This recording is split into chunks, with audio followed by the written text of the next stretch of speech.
Next है intermolecular versus intramolecular reactions. Intermolecular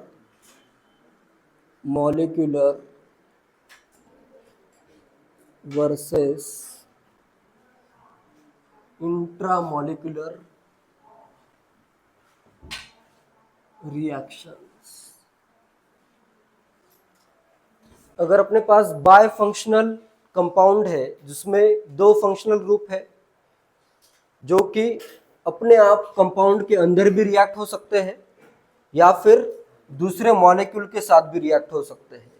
अगर compound के अंदर ही रिएक्ट हो रहा है तो क्या हो जाएगा, इंट्रामोलिकुलर रिएक्शन हो जाएगी। और इंटरमोलिकुलर में एक मॉलिक्यूल रिएक्ट होगा दूसरे मॉलिक्यूल के साथ। क्लियर है सबको?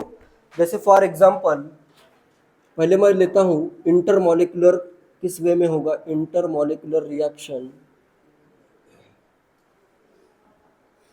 इंटरमोलिकुलर में अगर मेरे पास है BrCH2 और इधर मैं कर देता हूं CH2N CH2O minus. O minus nucleophile है और इधर ये अल्काइल हैलाइड आ रहा है तो ये इधर अटैक कर सकता है, कर सकता है या नहीं? कर सकता है। अगर ये डायरेक्टली इधर अटैक करता है तो ये रिएक्शन क्या हो जाएगी, इंट्रामोलिकुलर। और जैसे ये एक मॉलिक्यूल है वैसे और भी मॉलिक्यूल्स प्रेजेंट रहेंगे। और एक मॉलिक्यूल मैं ड्रॉ कर देता हूँ, इधर करता हूँ BrCH2 CH2N CH2O minus. Intermolecular में इसका अटैक होगा इधर और ये Br माइनस यहाँ से रिमूव हो जाएगा। प्रोडक्ट क्या फॉर्म होगा, प्रोडक्ट फॉर्म होगा BrCH2 CH2N CH2O, इधर भी क्या लिखा हुआ है CH2 CH2N CH2O minus. Clear है? ये एक मॉलिक्यूल की रिएक्शन सेकेंड मॉलिक्यूल के साथ हुई है तो इसको मैं क्या कहूंगा, इंटरमॉलिकुलर रिएक्शन। और यही रिएक्शन अगर सेम मॉलिक्यूल के अंदर होती है तो इसको मैं क्या कहूंगा, इंट्रामॉलिकुलर रिएक्शन। इंट्रामॉलिकुलर रिएक्शन, इसमें क्या होगा, अभी एक ही मॉलिक्यूल मैं ले लेता हूँ, यही मॉलिक्यूल लेता हूँ, इसको मैं लिखता हूँ CH2N CH2 CH2 BrO minus. इसका अटैक मैं करता हूँ इधर और इसको मैं इधर से रिमूव कर देता हूँ।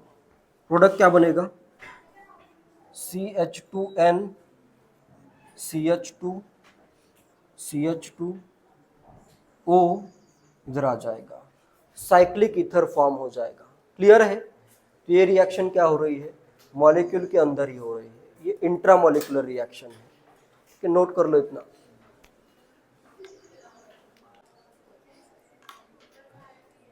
इसमें जो फॉर्म होता है, ऐसे अगर साइक्लिक ईथर अगर फॉर्म हो रहा है तो इसको कहते हैं टेथर, टेथरिंग। टेथर मतलब कहीं से एक ऐसे एटम कहीं और उसी रिंग में उसी कंपाउंड में अगर ज्वाइन होता है तो उसे कहते हैं टेथरिंग। और जो प्रोडक्ट बनता है उसको कहते हैं टेथर। इसको क्या कहना है, प्रोसेस को, इस रिएक्शन को कहते हैं टेथरिंग। टेथरिंग मतलब उसी मॉलिक्यूल में से कुछ ना कुछ कंबाइन हो गया, ठीक है, उस प्रोसेस को कहना है टेथरिंग। और जो प्रोडक्ट बनेगा उसे कहना है टेथर। ईथर से कुछ लेना देना नहीं है इसका, ठीक है, नेम में आ रहा है ईथर लेकिन टेथर और ईथर का कुछ लेना देना नहीं है। यहाँ पे अगर नाइट्रोजन एटम भी होता तो उसका भी जो प्रोडक्ट है उसको टेथर ही कहना है, ठीक है। This process is known as tethering, चाहे तो इधर नोट कर लो, process is known as tethering.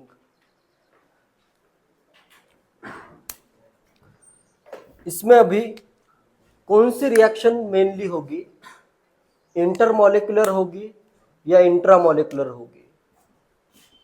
इंट्रामॉलिकुलर। कौन सी रिएक्शन मेनली होगी, इंटरमॉलिकुलर या इंट्रामॉलिकुलर? ये डिपेंड करता है, दो फैक्टर पे डिपेंड करता है। एक तो है क्या होगा, साइज ऑफ रिंग। एक तो आता है साइज ऑफ रिंग। अगर देखो साइक्लो जैसे 4 मेंबर की रिंग बन रही है या 3 मेंबर की रिंग बन रही है, तो उसमें तो बहुत ज्यादा स्ट्रेन है, तो फिर इंटरमॉलिकुलर होगा। 5 और 6 मेंबर की रिंग अगर बनती है तो वो क्या है, रिंग क्या है, मतलब इजीली फॉर्म हो सकती है, ठीक है, उसमें स्ट्रेन ज्यादा नहीं है। एक तो फैक्टर आएगा size of ring and second factor होगा कॉन्सेंट्रेशन ऑफ सबस्ट्रेट। इसका कॉन्सेंट्रेशन देखो, अगर ज्यादा कॉन्सेंट्रेशन है, क्या लगता है क्या होगा, ज्यादा हायर कॉन्सेंट्रेशन पे कौन सा ज्यादा फेवरेबल है, हायर कॉन्सेंट्रेशन करता हूं, इंटरमॉलिक्यूलर या इंट्रामॉलिक्यूलर। इंटर हायर कॉन्सेंट्रेशन पे इसको क्या मिलेगा, इसके बहुत सारे मॉलिक्यूल्स मिलेंगे, तो ये क्या करेगा, इस पे अटैक करेगा। और अगर कॉन्सेंट्रेशन बहुत कम है तो ये क्या करेगा, ढूंढेगा इसको मॉलिक्यूल बाहर का, दूसरा मॉलिक्यूल मिलेगा ही नहीं, तो ये क्या करेगा, फिर ढूंढेगा सब जगह पे अगर कोई नहीं मिला इसको तो ये बोलेगा कि चलो छोड़ो, अपने आप ही ये अंदर के अंदर ही इधर इंट्रामॉलिक्यूलर रिएक्शन होगी, ठीक है। लोअर कॉन्सेंट्रेशन पे क्या फेवरेबल है, लोअर कॉन्सेंट्रेशन पे क्या फेवरेबल है, इंट्रामॉलिक्यूलर रिएक्शन होगी, ठीक है, क्लियर है ये। और हायर कॉन्सेंट्रेशन पे क्या आ जाएगी, इंटरमॉलिक्यूलर रिएक्शन होगी। रीजन भी क्लियर है। अगर बहुत कम मॉलिक्यूल्स है तो ये क्या करेगा, अपने आप ही दूसरा इसको कुछ मॉलिक्यूल मिलेगा नहीं, तो ये सिर्फ इधर ही फिर अटैक कर देगा, क्लियर है। तो इसमें ऐसे लिखो, ये पॉइंट लिखो, ये कुछ लिखने की जरूरत नहीं, मैं लिखवाता हूं। Which reaction is more likely to occur, which reaction is more likely to occur depends on, which reaction is more likely to occur depends on, first लिखो the concentration of bifunctional molecule, first है concentration of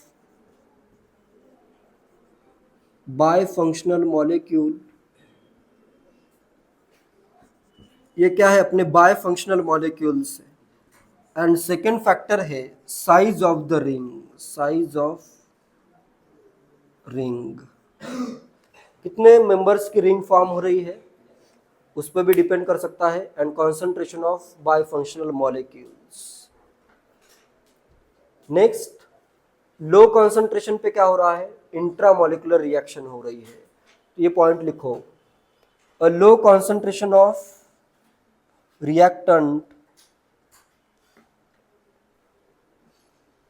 a low concentration of reactant favor an intramolecular reaction, a low concentration of reactant favors an intramolecular reaction because the two functional groups favors an intramolecular reaction because the two functional groups have better chance,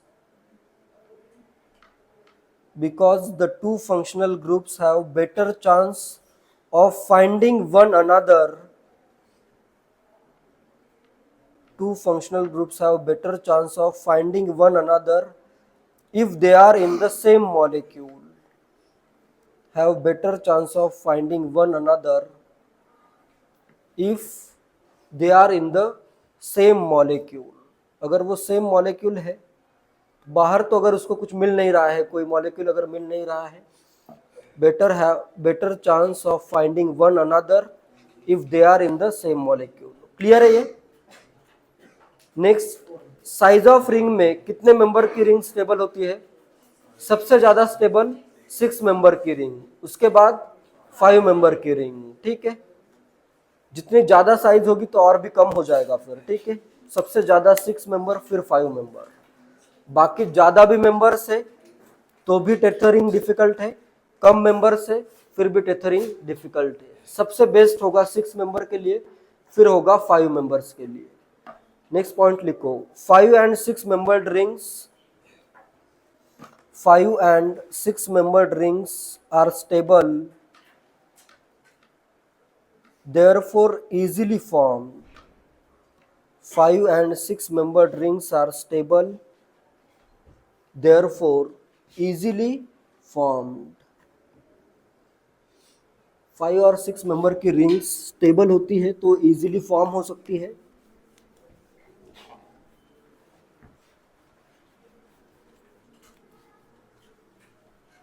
ये अभी concept देखो, यहां तक ही limited नहीं है, आगे भी जहां पे भी ऐसे साइक्लिक कंपाउंड फॉर्म हो सकता है तो उन सब केसेस में तुम्हें याद रखना है कि 5 और 6 मेंबर की रिंग से इजीली फॉर्म होती है। ठीक है,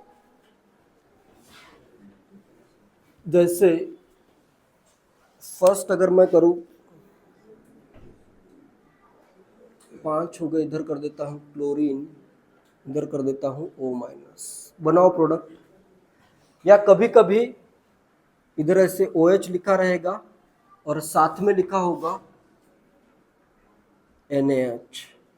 मेनली तुम्हें पहले तो एसिड बेस रिएक्शन करनी पड़ेगी। ठीक है, तो इसमें O- फॉर्म होगा, फिर इसका अटैक करो, प्रोडक्ट फाइंड करो, इसका क्या होगा। सेकेंड में करता हूं, Br कर देता हूं और इधर N 1 2 3 4, 1 2 3 4 Br इधर कर देता हूं। फर्स्ट में क्या होगा, इधर आएगा O-, ये अटैक करेगा इधर और ये Cl यहाँ से रिमूव हो जाएगा। 1 2 3 4 5 6 मेंबर की रिंग बनेगी। ठीक है, उसमें 5 होंगे कार्बन और 1 होगा ऑक्सीजन। सेकेंड में कितने मेंबर की रिंग बनेगी, 1 2 3 4 5 मेंबर की रिंग बनेगी। तो इसमें क्या आएगा, 5 मेंबर की रिंग कर देता हूं, 4 तो कार्बन है, 1 2 3 4 कार्बन हुए, 5वां नाइट्रोजन। नाइट्रोजन पे कौन सा चार्ज आएगा, पॉजिटिव चार्ज आएगा, साथ में बन जाएगा Br-। इस टाइप से कंपाउंड्स इजीली फॉर्म हो सकते हैं, 6 मेंबर के और 5 मेंबर के। और एक पॉइंट नोट करो, the likelihood that the reacting groups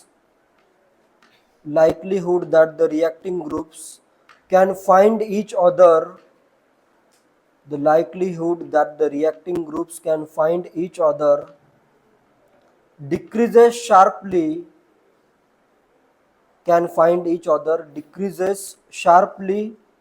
for the formation of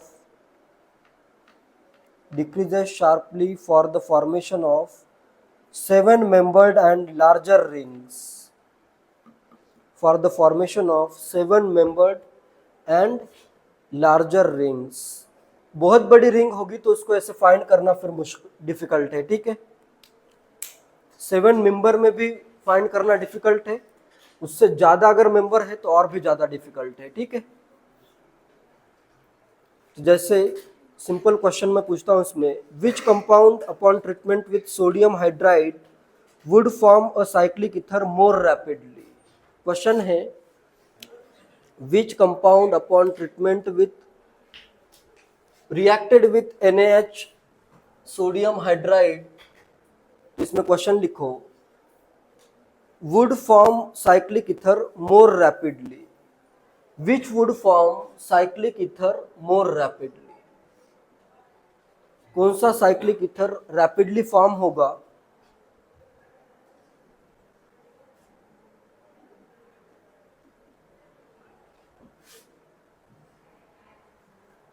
पहला वाला A करता हूं एंड सेकेंड में कर देता हूं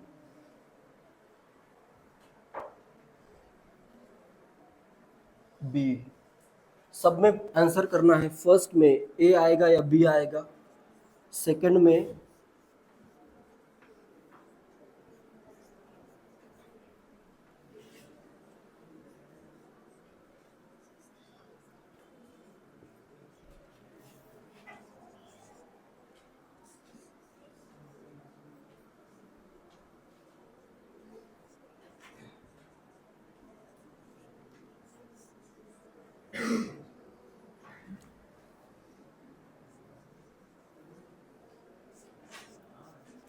क्या क्या आंसर आएंगे? फर्स्ट में ए या बी? बी 6 मेंबर की रिंग फॉर्म होगी। इधर अगर देखते हो तो 1 2 3 4 5 6 7 मेंबर की रिंग आ रही है, और इधर 1 2 3 4 5 1 2 3 4 5 6 मेंबर की रिंग आ रही है। तो फर्स्ट का आंसर आ जाएगा बी। सेकंड में 1 2 3 4 मेंबर की रिंग है, और इधर 1 2 3 4 5 मेंबर की रिंग है। तो क्या आ जाएगा आंसर? बी आ जाएगा। थर्ड में ए होगा, 1 2 3 4 5 6 7 मेंबर रिंग आ रही है, और इधर 1 2 3 4 5 6 7 8 9 मेंबर रिंग आ रही है। ये तो फॉर्म होना और भी टफ है, तो आंसर आ जाएगा इसका ए। क्लियर है?